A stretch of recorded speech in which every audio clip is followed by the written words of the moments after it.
तो आज की सबसे बड़ी खबर यह है कि कर्नाटक हाई कोर्ट ने हिजाब के मामले में अपना फैसला सुना दिया है और कर्नाटक हाई कोर्ट ने अपने फैसले में 3 बड़ी बातें कही हैं।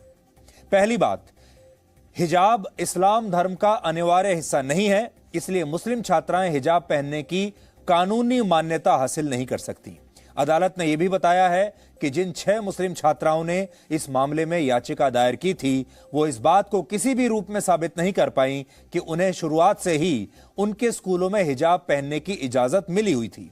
अदालत ने इन मुस्लिम छात्राओं की उस दलील को भी खारिज कर दिया जिसमें इन्होंने कहा था कि अगर वो बिना हिजाब के स्कूलों में पढ़ती हैं तो ये इस्लाम धर्म का अपमान होगा और इससे इस्लाम धर्म का महत्व कम हो जाएगा। बल्कि कोर्ट ने यह कहा कि अगर ये मुस्लिम छात्राएं हिजाब नहीं पहनेंगी तो इससे इस्लाम धर्म खतरे में नहीं आएगा। दूसरी बात, अदालत ने यह कही है कि स्कूलों और कॉलेजों में यूनिफॉर्म की व्यवस्था कानूनी तौर पर जायज है और इससे संविधान में दिए गए अभिव्यक्ति की आजादी के अधिकार का उल्लंघन नहीं होता।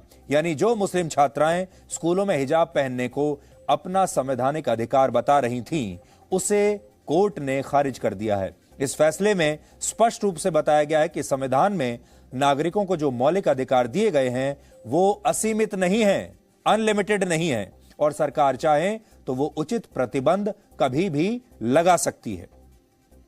और तीसरी बात, अदालत ने कर्नाटक सरकार के उस सर्कुलर को सही माना है जिसे 5 फरवरी को लागू किया था। तब इस सर्कुलर के तहत सरकार ने उन सभी शिक्षण संस्थानों में हिजाब पहनने पर रोक लगा दी थी जहां छात्रों के लिए यूनिफॉर्म तय की गई है।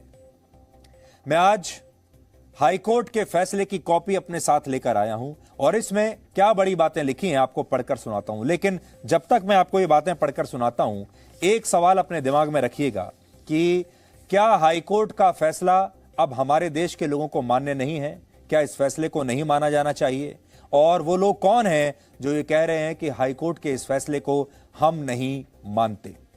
इस पर आप सोचिए, तब तक मैं आपको बताता हूं। देखिए, ये हाईकोर्ट का फैसला है। हाईकोर्ट किसी भी राज्य की सबसे बड़ी कोर्ट होती है, उससे ऊपर एक ही अदालत है, सुप्रीम कोर्ट। और अब ये मामला सुप्रीम कोर्ट में भी आ गया है। लेकिन आज हाईकोर्ट ने क्या कहा है, देखिए। There is absolutely no material placed on record to prima facie show that wearing of hijab is a part of an essential religious practice in Islam. It is not that if the alleged practice of wearing hijab is not adhered to, those not wearing hijab become the sinners. Islam loses its glory and it ceases to be a religion. In view of the above discussion, we are of the considered opinion that wearing of hijab by Muslim women does not form a part of essential religious practice in Islamic faith. साफ साफ लिखा है इसमें कि अदालत हिजाब को इस्लाम का जो रिलीजियस प्रैक्टिस का हिस्सा है वो नहीं मानती। ये इसमें लिखा है। आगे एक और बहुत महत्वपूर्ण बात अदालत ने लिखी है, वो भी आपको बताता हूं। उन्होंने B.R. अंबेडकर, जो हमारे संविधान के निर्माता हैं, उन्हें कोट किया है और उन्होंने पाकिस्तान और दी पार्टीशन ऑफ इंडिया नाम की किताब से, जो कि B.R. अंबेडकर ने ही लिखी थी 1945 में, वहां उन्होंने कोट किया है, जिसमें डॉक्टर अंबेडकर लिखते हैं, a woman is allowed to see only her son, brothers, father, uncles and husband और any other near relation who may be admitted to a position of trust. She cannot even go to a mosque to pray and must wear burqa whenever she has to go out. These burqa women walking in the streets is one of the most hideous sights one can witness in India. ये B.R. Ambedkar के विचार हैं और वो ये कह रहे हैं कि जब वो किसी बुर्का पहने हुए किसी महिला को देखते हैं तो उन्हें वो इसका विरोध करते हैं, वो बुर्के का विरोध करते थे। Being completely secluded from the outer world, they engage their minds in petty family quarrels with the result that they become narrow and restrictive in their outlook. They cannot take part in any outdoor activity and are weighed down by a slavish mentality and an inferiority complex. Parda women in particular becomes helpless, timid. Considering the large number of Parda women amongst Muslims in India, one can easily understand the vastness and seriousness of the problem of पर्दा। वो पर्दे के ही खिलाफ थे। वो कहते थे कि पर्दा करने वाली जो महिलाएं हैं वो कमजोर हो जाती हैं और वो स्लेविश मेंटेलिटी यानी दास प्रथा की उसका एक हिस्सा बन जाती हैं, स्लेव की तरह बन जाती हैं। और इसीलिए उन्होंने इसमें मुस्लिम प्रथा का खास तौर पर उन्होंने नाम लेकर यहां पर लिखा हुआ है। खास तौर पर मुस्लिम समुदाय में जो बुर्का पहनकर महिलाएं बाहर जाती हैं, निकलती हैं, वो उन्हें पसंद नहीं था, वो इसका विरोध करते थे। ये B.R. अम्बेडकर के शब्द हैं। तो अदालत कह रही है कि what the chief architect of our constitution observed more than half a century ago about the purdah practice equally applies to wearing of hijab. There is a lot of scope for the argument that insistence on wearing of parda, veil or headgear in any community may hinder the process of emancipation of women in general and Muslim women in particular. तो वो कह रहे हैं कि हमारे जो chief architect हैं संविधान के, उन्होंने तो 50 साल पहले ही इस बात को समझ लिया था, पढ़ लिया था। अगर नटशेल में कहें तो यह फैसला देश को यह बताता है कि पहले हिजाब और फिर किताब की मांग असंवैधानिक है और इसे सही नहीं ठहराया जा सकता। लेकिन दुर्भाग्य देखिए, हमारे देश में स्कूलों में हिजाब का समर्थन करने वाले बहुत सारे नेता, धार्मिक कार्यकर्ता और धर्मगुरु, इन सभी ने हाई कोर्ट के इस फैसले को न सिर्फ मानने से इनकार कर दिया, बल्कि अदालत पर अभद्र टिप्पणियां आज दिन भर उन्होंने की हैं। इन कट्टरपंथी इस्लामिक ताकतों का सच ये है कि जब हमारे देश की अदालतें इनके पक्ष में फैसला देती हैं तो ये उनकी जय जयकार करते हैं, लेकिन आज जब अदालत ने इनके खिलाफ फैसला दे दिया तो ये अदालत के ही अपमान पर उतर आए। सोचिए, जो मुस्लिम छात्राएं और विपक्षी नेता कुछ दिन पहले तक ये कह रहे थे कि उन्हें अदालत का फैसला मंजूर होगा, अब वो ये कह रहे हैं कि इस देश की अदालतें इस बात का फैसला नहीं करेंगी कि इस्लाम में क्या अनिवार्य है और क्या नहीं। अब वो ये कह रहे हैं कि इस अदालत को तो ये फैसला करने का अधिकार है ही नहीं कि इस्लाम में क्या अनिवार्य होना चाहिए और इस्लाम में किसे इस्लाम का हिस्सा, धर्म का हिस्सा बनाना है और किसे नहीं बनाना है। ये वही लोग हैं जो देश के संविधान और लोकतंत्र को अक्सर खतरे में बताते हैं, लेकिन जब इसी संविधान के तहत देश की अदालत कोई फैसला सुनाती है तो वो फैसला इनके पक्ष में नहीं आता तो ये उसे मानने से इनकार कर देते हैं और हमारे देश की न्यायिक व्यवस्था को भेदभावपूर्ण बताते हैं। आपको याद होगा, जब ये पूरा मामला शुरू हुआ था तब मैंने एक दिन आपसे कहा था कि मान लीजिए अदालत ने इनकी बात मान भी ली तो भी ये बात यहां रुकने वाली नहीं है। एक दिन ऐसा आएगा जब ये भी मांग करने लगेंगे कि अदालत में क्योंकि जज किसी दूसरे धर्म का था इसलिए उसने इस्लाम के खिलाफ फैसला दे दिया। आगे चलकर ये भी मांग करेंगे कि उसी अदालत में इनका मामला सुना जाए जहां पर जज भी इस्लाम धर्म का मानने वाला हो, नहीं तो ये जज पर भी सवाल उठा देंगे और आज वही करने की कोशिश कर रहे हैं। आज इस फैसले के बाद कर्नाटक की मुस्लिम छात्राओं ने भी यही किया। इन छात्राओं ने आज इस फैसले के खिलाफ सुप्रीम कोर्ट में याचिका दायर कर दी है और यह भी कहा है कि आज अगर डॉक्टर भीमराव अंबेडकर जीवित होते तो उनका दिल इस फैसले पर बहुत रो रहा होता। And when our country has given the secular right to follow religion plus culture and education, why is our High Court or Constitution not allowing us? You know what? Dr. B.R. Ambedkar once said that the Constitution is the best thing, but it depends on the people who run it. And clearly it is showing now. It's clear now, like the people who run it are not running it properly. I don't know how to explain it, sir. I don't know what to say. Right now we are mentally collapsed and we don't have any words. We were expecting so much from our constitution, so much from our country, and we don't have any words right now. If today Dr. B.R. Ambedkar was alive, he would literally cry seeing the constitution.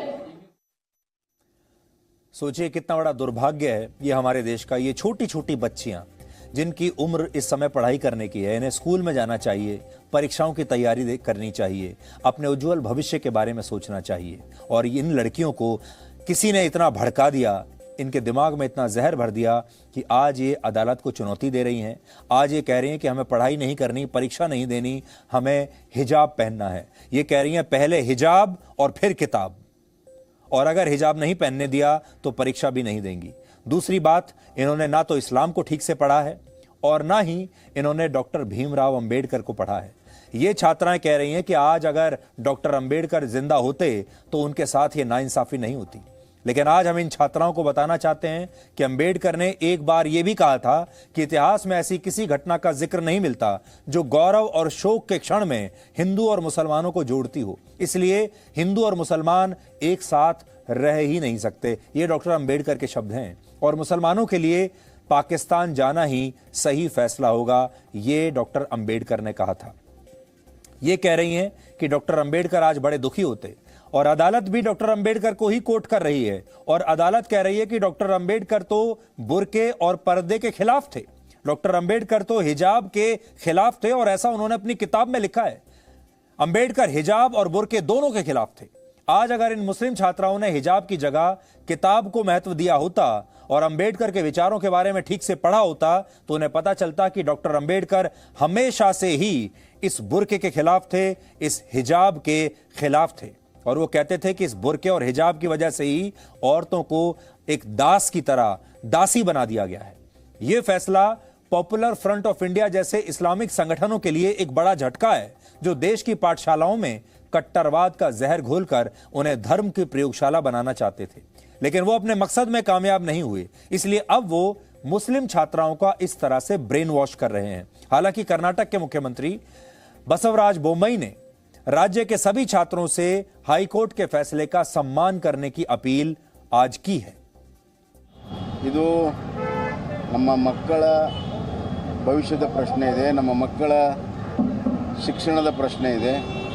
ನಾವು ಅನುಷ್ಠಾನಗೊಳಿಸುವಂತ ಸಂದರ್ಭದಲ್ಲಿ ಎಲ್ಲರೂ ಕೂಡ ಸಹಕಾರವನ್ನು ಮಾಡಬೇಕು, ಶಾಂತಿಯನ್ನು ಕಾಪಾಡಬೇಕು।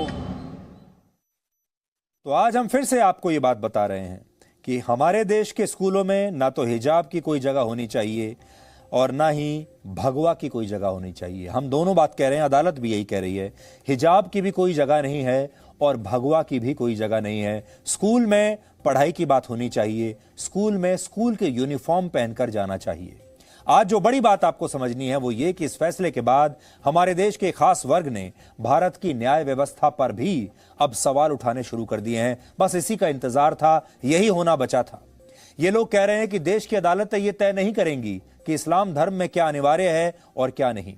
यानी ये लोग सीधे तौर पर अब हाईकोर्ट के फैसले को ही मानने से इनकार कर रहे हैं। इसका मतलब संविधान को मानने से इनकार कर रहे हैं, इसका मतलब इस देश के कानूनों को मानने से इनकार कर रहे हैं। इसलिए आज बड़ा सवाल यह है कि जब खुलेआम हमारे देश की अदालतों की अवमानना की जा रही है, जजों पर आरोप लगाए जा रहे हैं और देश के कानूनों को मानने से साफ इनकार किया जा रहा है, तब क्या भारत का संविधान खतरे में नहीं है? तब क्या भारत की धर्मनिरपेक्षता खतरे में नहीं है? और क्या आज लोकतंत्र खतरे में नहीं है? और एक बहुत खतरनाक स्थिति आगे चलकर आएगी। आप सोचिए, उस स्थिति में आप क्या करेंगे जब अदालत कह रही है कि ये कानून मानना होगा और एक खास धर्म के लोग ये कह दें कि हमारे धर्म के हिसाब से इस कानून को नहीं माना जा सकता। तो फिर किसका कानून चलेगा इस देश में? किसका संविधान चलेगा? किसका लोकतंत्र चलेगा? और वो जो धर्म निरपेक्षता की बात हो रही है, वो कौन सा धर्म उसमें सबसे ज्यादा मान्य होगा? क्योंकि जब इन्हीं अदालतों में कोई फैसला ऐसे लोगों के पक्ष में आता है तो ये उसका सम्मान करने की बात कहते हैं और ये लेक्चर देते हैं कि कोर्ट से ऊपर कोई नहीं होता, हम सरकार को चुनौती देंगे अदालत में ले जाकर, ऐसा कहते हैं।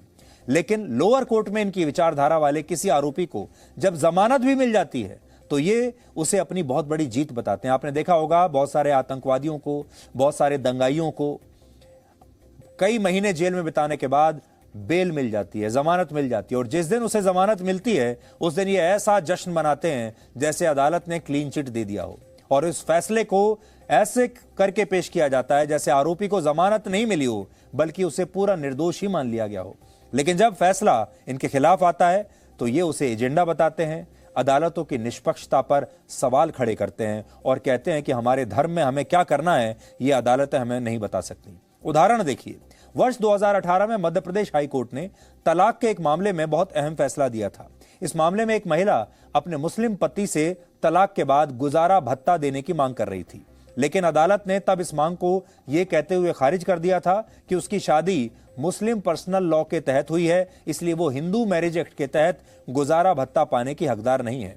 तब यह मामला काफी चर्चित हुआ था और इस्लामिक संगठनों और विपक्षी नेताओं ने इस फैसले का दिल खोलकर स्वागत किया था। पॉइंट यह है, तब तो इन लोगों के लिए हमारे देश की अदालतें निष्पक्ष थी, ईमानदार थी, और आज यही अदालतें इनके लिए भ्रष्ट हो गई और इन्हें अब अपनी ही न्यायिक व्यवस्था पर भरोसा नहीं रहा। जम्मू कश्मीर की पूर्व मुख्यमंत्री महबूबा मुफ्ती ने आज ट्वीट करके इस फैसले को निराशाजनक बताया है और कहा है कि यह मामला सिर्फ धर्म का नहीं बल्कि चुनने की आजादी का मामला भी है। इसके अलावा उमर अब्दुल्ला ने ट्वीट करके लिखा, यह मामला एक कपड़े का नहीं है, ये मुस्लिम महिलाओं के अधिकार का सवाल है कि वो अपनी पसंद से अपना पहनावा तय कर सकती हैं या नहीं। अदालत ने इस बुनियादी अधिकार की रक्षा नहीं की, ये बहुत बड़ी विडंबना है।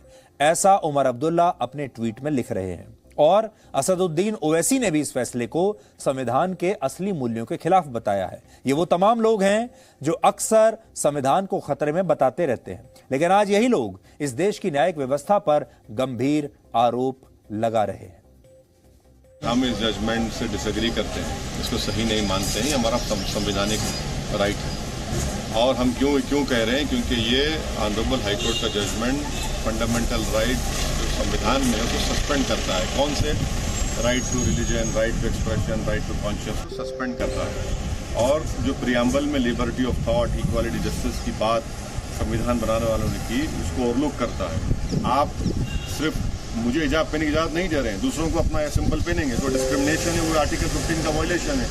इसीलिए हम डिसएग्री करते हैं ऑनरेबल हाई कोर्ट के जजमेंट से। भारत में हिजाब पर प्रतिबंध नहीं है, हिजाब की इजाजत है। आप किसी भी बाजार में है, मार्केट में है, महफिल में है, किसी अन्य जगह पे आप हिजाब पहन सकते हैं।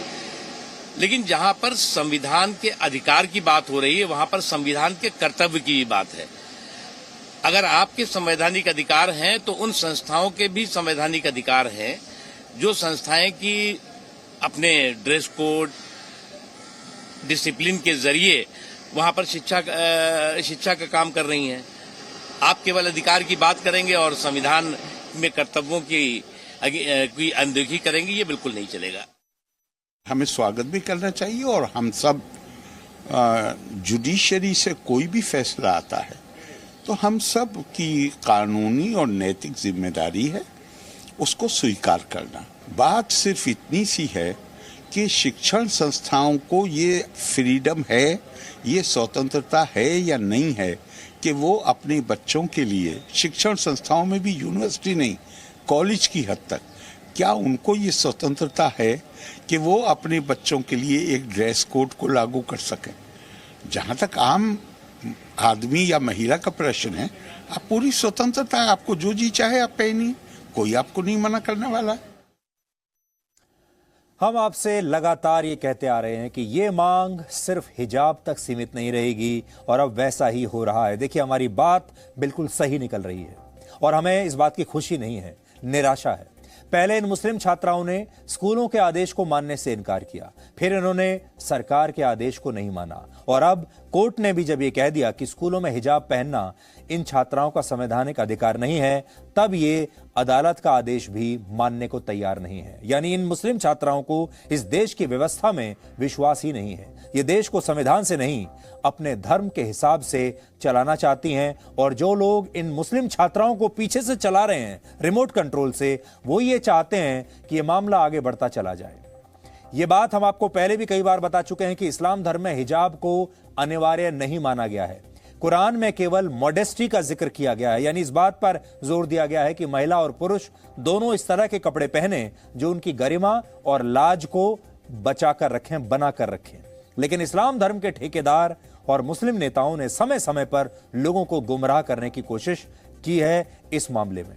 प्राचीन काल में अरब, ईरान और रोम में महिलाओं द्वारा अपने सिर और चेहरे को ढककर रखने की परंपरा थी और इस परंपरा का पालन भी केवल राज परिवार और उच्च वर्ग की महिलाओं तक सीमित था। यह बात उस समय की है जब इस्लाम धर्म अस्तित्व में भी नहीं आया था।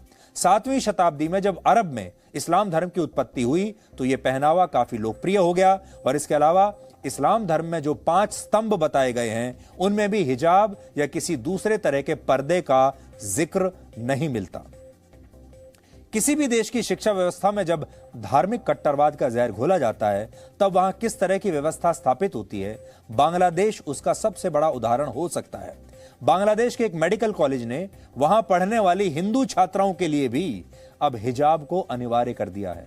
इस कॉलेज ने अपने एक सर्कुलर में कहा है कि जो हिंदू छात्राएं हिजाब पहनकर कॉलेज नहीं आएंगी उन्हें पढ़ने और परीक्षा देने की इजाजत नहीं होगी।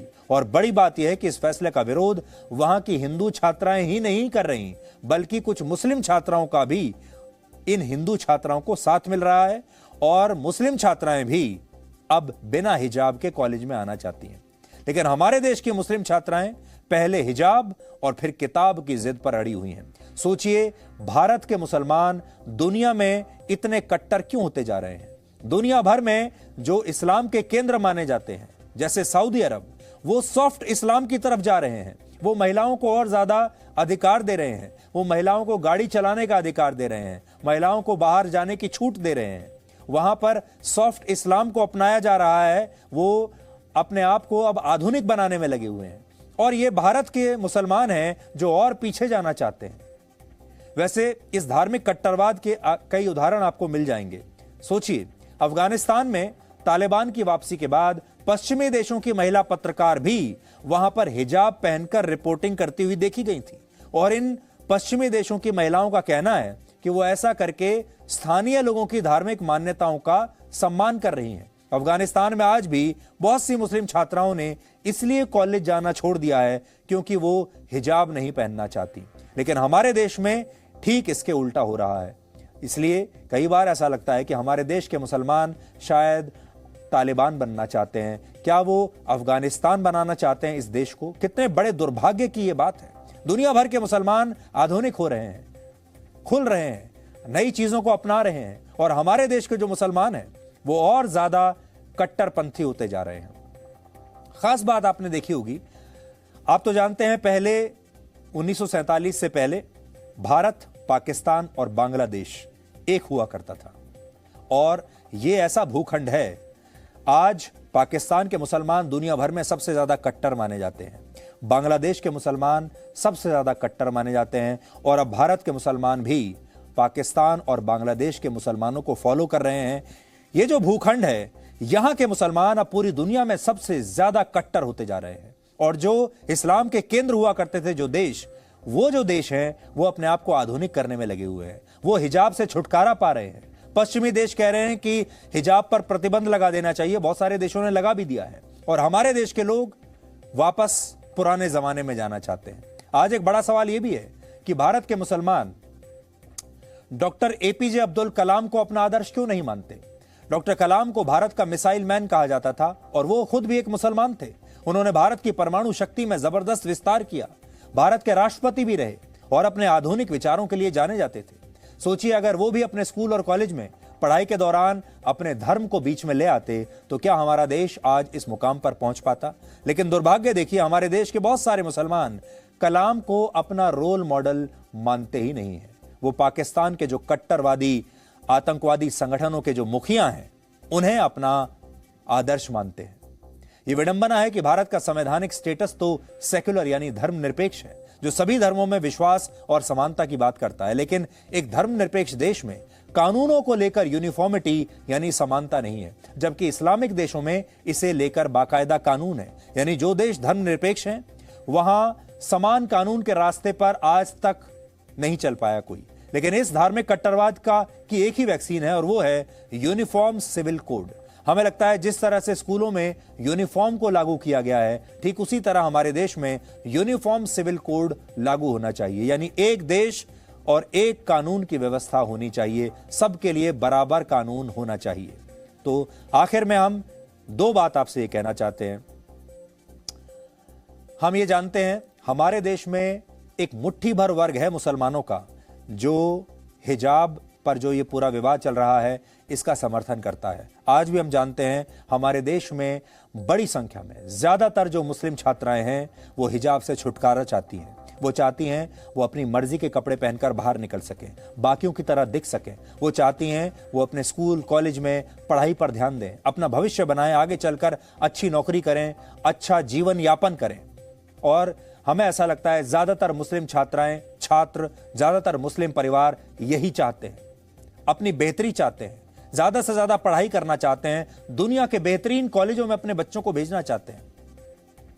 और वो इतने कट्टर नहीं है। लेकिन 1% लोग ऐसे हमारे देश में हैं जो इस कट्टरपंथ की वजह से बाकी के मुसलमानों को भी परेशान करने में लगे हैं। और ऐसे लोगों की वजह से जो बाकी मुस्लिम छात्राएं हैं जो पहले किताब और बाद में हिजाब पर विश्वास करती हैं, उनको भी लगातार परेशान किया जा रहा है, उनके लिए भी स्थितियों को मुश्किल किया जा रहा है। ये एक बहुत बड़ी बात है।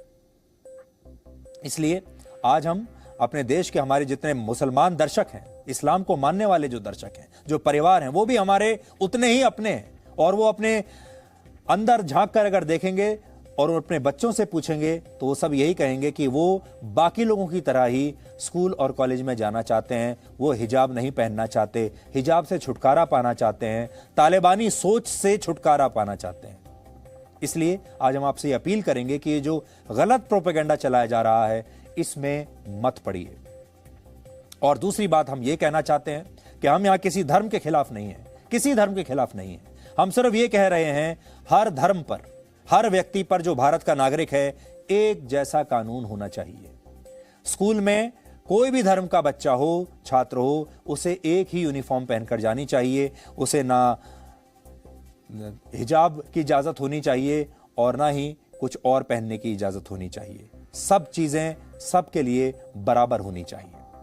ना भगवा होना चाहिए और ना हिजाब होना चाहिए। Presenting B News app, available on Google Play and App Store. Download it now.